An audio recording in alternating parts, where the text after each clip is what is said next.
Hi, everyone. I'm Gordon Haff, Technology Evangelist with Red Hat, and I'm pleased to be joined by Irshad today to talk about data and data services. Irshad, please introduce yourself. Hey, Gordon, everyone. My name is Irshad Raihan. I am Director of Product Marketing at Red Hat's Cloud Storage and Data Services business. So, Irshad, to start with, I'd like to ask you something that I think will help frame the rest of this discussion. First, I'm going out on a limb and make the assumption that data-related challenges organizations are facing today are different from in the past. Is my assumption right? And if so, what has changed? It's an interesting question, Gordon.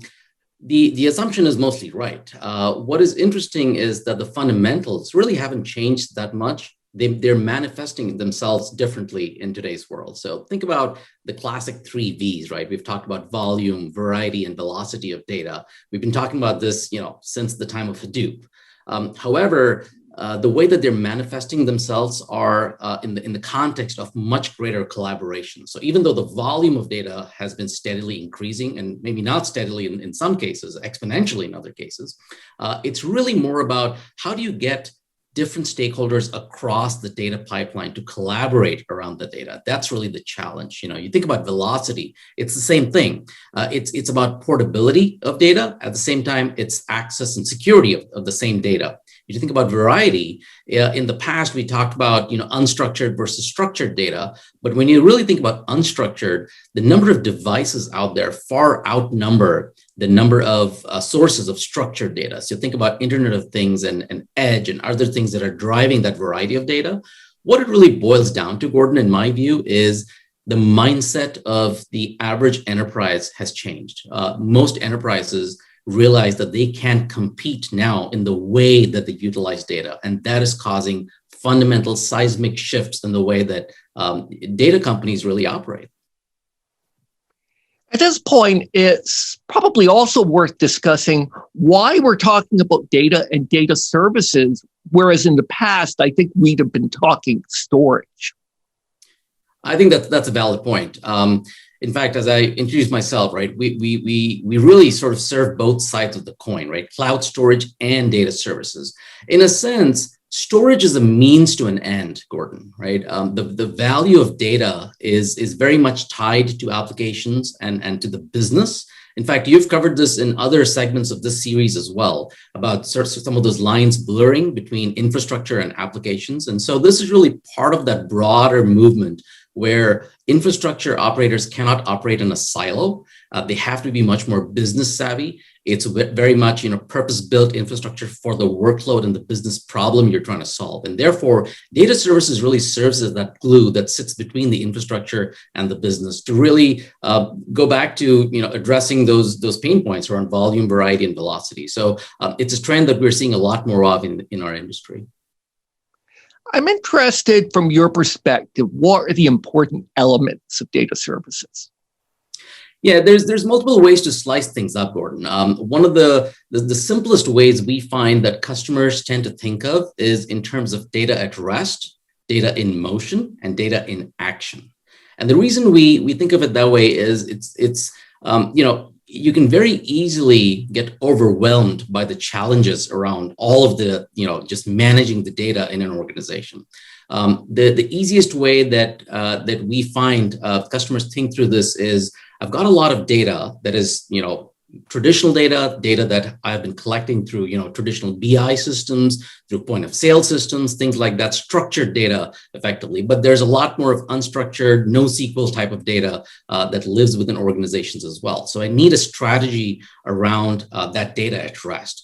But at the same time, I'm also dealing with data in motion. So think about all of the streaming ingest that's coming into an organization. We talked about edge and devices and things like that. And how do I marry some of that data? How do I quickly gain insights? Because what's interesting about the sort of contrast between data at rest and data in motion is data at rest is, every bit of the data is valuable, right? Data in motion, however, think about an RFID sensor, think about a power meter. Most of the data that it's sending into the gateway is actually not that interesting. What's interesting is when there's spikes and troughs in the data, right? So there's almost a different mindset you would need to handle data in motion versus data at rest.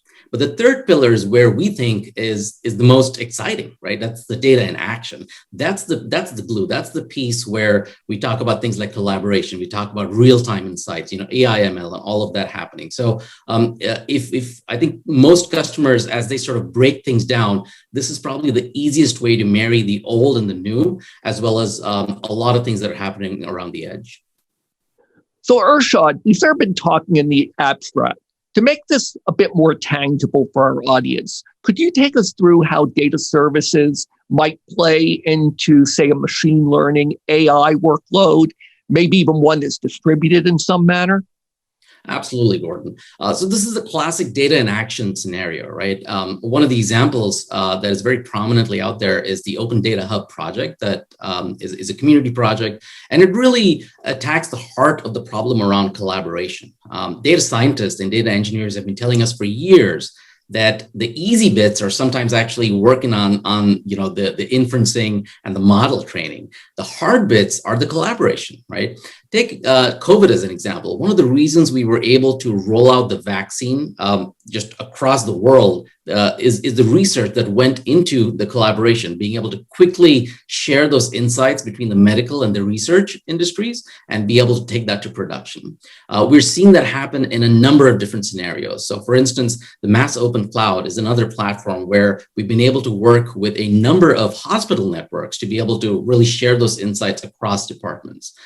There's a lot of literature out there, but I'll point you to an interesting demo where we looked at how AI/ML can actively scour, hundreds of thousands of X-rays and be able to pinpoint possible risks for respiratory infections much faster and at a much greater scale than any human could. So those are examples of how we can certainly address some of that scale, but also the real-time insight sharing, right? How many times have we dealt with, not just in the healthcare industry, but across retail, financial services, where being able to offer real-time insights is infinitely valuable in making those real-time decisions, whether it's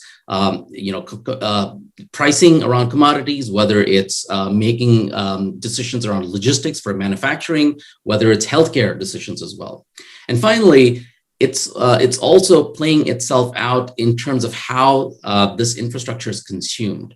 What we're finding out, Gordon, is there's more and more of an affinity for a managed service model to consume these insights without actually getting bogged down into the infrastructure logistics itself. So what we find is that most healthcare providers tell us that, look, we want to be able to manage the data, and that's really where we excel in being able to take those insights in. Can you help us consume that infrastructure in a way that is much more, pay as you go, and in a way that is aligned to our OpEx model? And so the managed services model lends itself really well to that. When you combine that with projects like the Open Data Hub, you really have a powerful solution that is applicable, really, frankly, across any industry.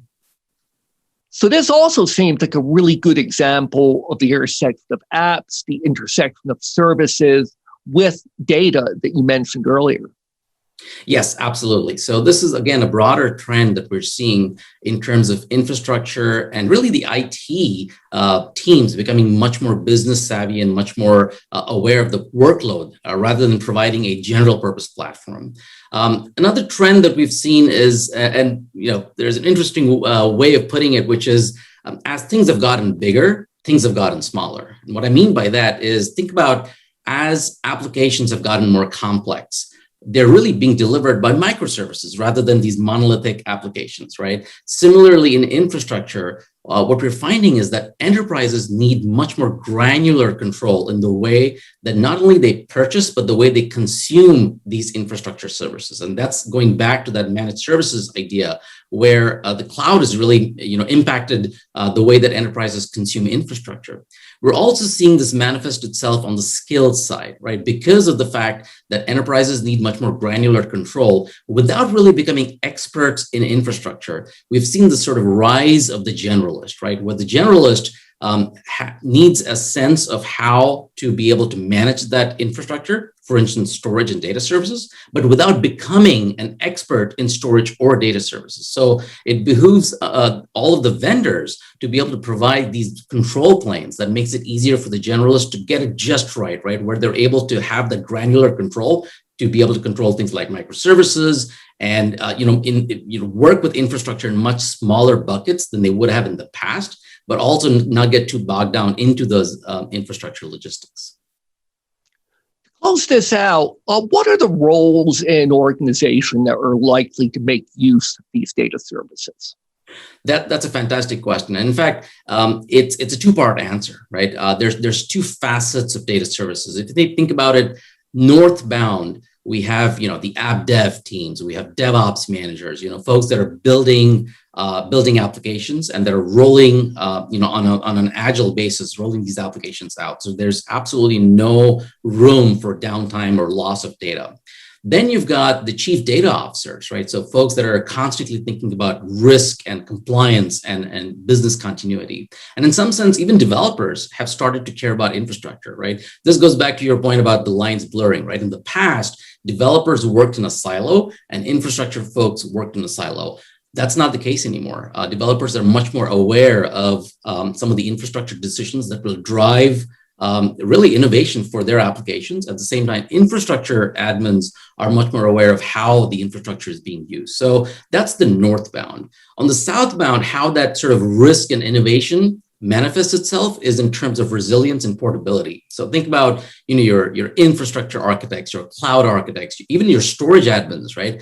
They're the ones that are really enabling all of this infrastructure to be available, but also to be available in a cloud native context, right? So containers, how does that impact how infrastructure is delivered, right? How does the cloud impact how infrastructure is managed and also build? So there's really two facets of data services. And what's interesting is there's very few companies out there that are able to offer something for both sides of the coin, right? Mostly companies either operate in the app space or the infrastructure space. So as we work with customers as being a trusted advisor, our advice really would be to work with vendors that can kind of marry those two worlds and consolidate a single control plane for all of data services.